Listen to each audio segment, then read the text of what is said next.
Pourquoi vous le présenter? Vous le connaissez, vous l'avez déjà vu ou entendu.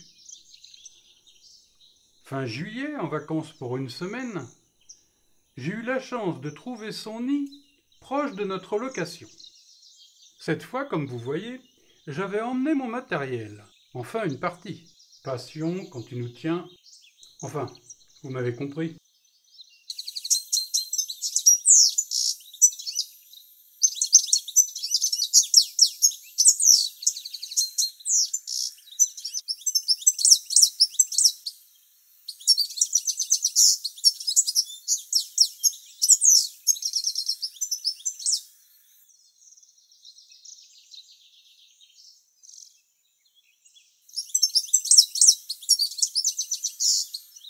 C'est après de longues heures d'affût en observation à 25 mètres environ que j'ai constaté que la femelle s'accordait 10 minutes toutes les 2 heures à peu près pour se détendre.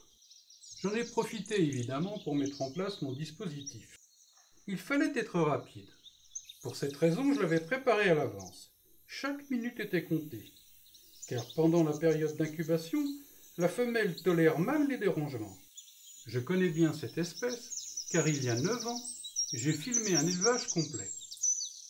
Encore une fois, pour ne pas déranger la future mère, j'ai utilisé ma micro-caméra dissimulée dans une branche de vigne factice. Tout a bien fonctionné, la preuve. Mais il faut savoir que sans ce matériel spécifique et sans prendre toutes les précautions qui s'imposent, s'interdire ces prises de vue est la plus sage des décisions. Chaque matin, de 6h à 10h, j'avais qu'un espoir, assister à la naissance des oisillons. Quand je découvre une nidification en cours, comme c'est le cas, il m'est bien difficile, sans repère, d'en dater les différentes étapes.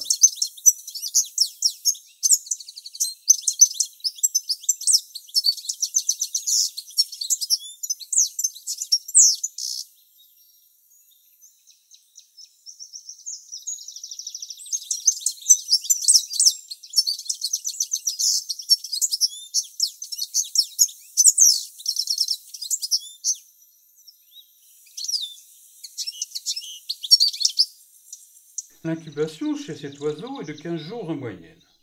Quasi au terme de mon séjour, les chances de voir naître les petits s'amenuisent d'heure en heure. Mais je reste optimiste.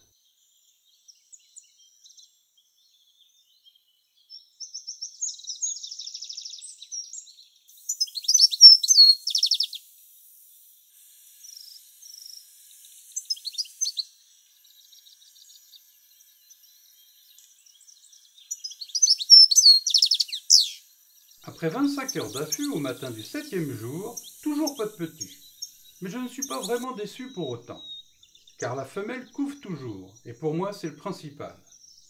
J'espère qu'une chose, que cette couvée aille à son terme, car d'après les spécialistes, en 20 ans, la population du joli passereau tant convoité a chuté de plus de 50% sur notre territoire. Victime de sa beauté et de son talent de chanteur, des sujets sauvages sont encore, malgré les lois de protection, piégés au filet pour le trafic.